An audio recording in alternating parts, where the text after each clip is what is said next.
Today we'll be looking at access control in the context of an organization and some of the things you need to keep in mind even as you're working through your own access management strategy.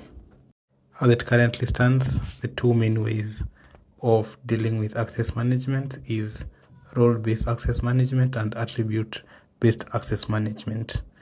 In my case here, I'm going to advocate for a different view, which is task-based access management. The reason for that is role-based access management tends to have this issue of role explosion. Role explosion is a situation where whenever a new use case comes from the business, then a new role is justified, and very quickly you end up having a lot of roles. On the other hand, attribute-based access control tends to work on this kind of changes fairly easily. Unfortunately, it tends to also get very complicated very fast, making it hard to work with. I think the problem that drives both of these issues is the fact that these ways of thinking about access don't actually take into context the task or work that is being done. So maybe let's step back. What are we aiming for? Obviously, we're looking at the security of our assets and resources. We want to ensure that we are compliant in as much as possible. We want to automate the entire process of access management. What we want to avoid is efficiency loss. And by that I mean if someone wants to do their work, they're prevented from doing their work just because of the access management policy that is there. And we want as much as possible to reduce or eliminate complexity altogether. To address this, I'm going to go through what will be some of the requirements that you can make for your system. So this would be how you want access control to look like, how you want compliance to look like, how you want efficiency to look like, how you want observability, and finally adaptability to look like. For access control, we really want to look at the basics. So we want to ensure that there's proper segregation of duties, and by that I mean that people should be able to do only what they need for their work. There shouldn't be a situation where there's conflicting interests or conflicting access. And then as much as possible, we want to be task-based. That's because we want the permission that has been given to be context-aware, and we also want that to be aligned to what the business expects when access has been given for that particular resource. The next thing you really want to look at is compliance. So when you're thinking about the resource, you need to be able to answer I think they're called the journalistic questions. So that's the when did someone access the resource, who did access it, what were they doing, and where was this done. Further, you need to be able to meet the stated standards. So that's maybe what has been said by the government, so regulatory people coming in from the industry. And the reason for that is you can generally expect it to be audited, especially if you're a big organization and you want to make sure that you have your ducks in a row.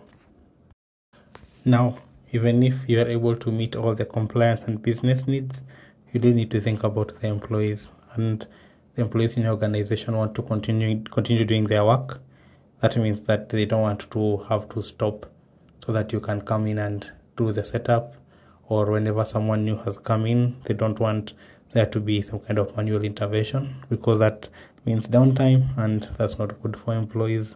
So for you to keep your employees happy, you have to see if you can set some predefined workflows and rules with them in such a way that whenever some kind of business event happens, you are able to very quickly apply those permission and policy changes and get to a good state.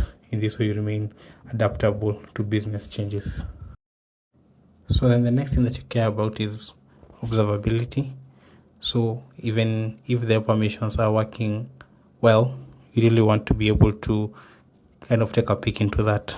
So that means however the access was granted, or if it was revoked, how was that done? You want to be able to build in a reporting module directly into it. So you can see, for example, what can anyone in that particular system do to what particular resource, and also what did they do. This is very useful when we get to incident management, because before an incident happens, it means you can monitor patterns and detect when issues are coming up. As an issue is has materialized and it's now going on, you can respond effectively and also mitigate any damage in real time.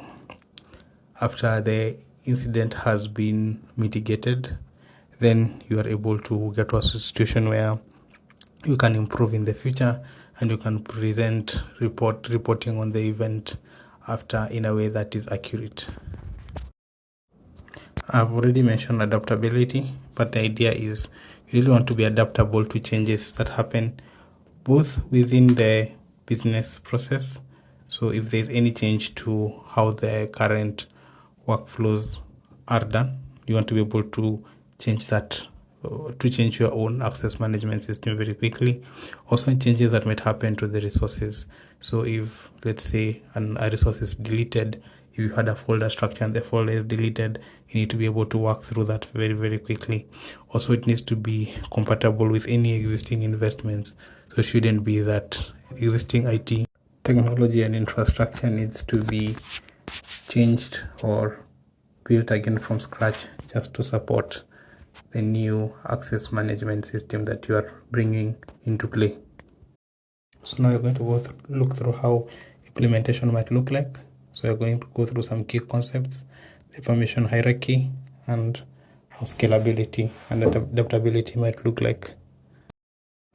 So just to define what we mean, whenever I talk about a user, what we meaning an actor in that system. So that means a user can be a system user.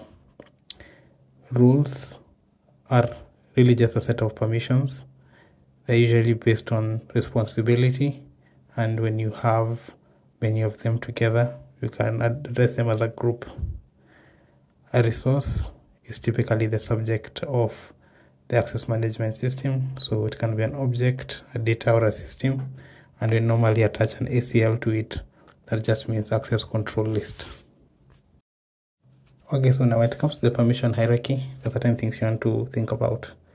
So the first one is you want to make sure that your privacy policy is key. So this is what is going to determine access, even if the rest of the rules say that the person should have access. So this one can come primarily from either the regulatory side, maybe the industry, the standards you talked about, or even maybe from business rules. So for example, we can say someone can't be both a maker and a checker. So they can't, for example, be the one who raises the invoice at the same time the person who approves that particular invoice. That's the first thing you want to look at. Then you want to look at the permissions from a user perspective. So do they have any kind of membership in your system? Or if not, is there a way for us to authenticate them? Maybe we can use SSO. Do they have some kind of invite status? Then we want to make sure that, okay, if they're part of a group, does their role have this kind of access? Then we go all the way down through permission sets, the permission itself, and then just looking at whether they have view, comment, or edit access. So even if we've now set this up, what that we want to make sure is that we can get to a situation where the permission given is given in a way that is scalable. That means it should possibly come through some predefined rules. Those can either be based on things like the rules, the property, or even the product itself. Also, something else you want to do is you want to enable some kind of system that will allow business users to be able to set this kind of rules themselves. So you need to give them a platform that would allow them to do authoring if they want, to test those changes in rules, to do versioning, and even deployment. On the back of that, always remember reporting. As we discussed, they might want to see who can have access and who has access and what they have done with it. And also you want to do some kind of approval workflow. That's because usually you'll find the person who's actually doing the authoring, maybe not the final person to approve it, and to provide that as well. So, and that's it. That was basically an overview of what you might want to consider even as you're building out your own access management solution. Let me know if this was helpful to you, or if there's a specific place that would benefit the most from continued expansion. Thank you. Have a great day.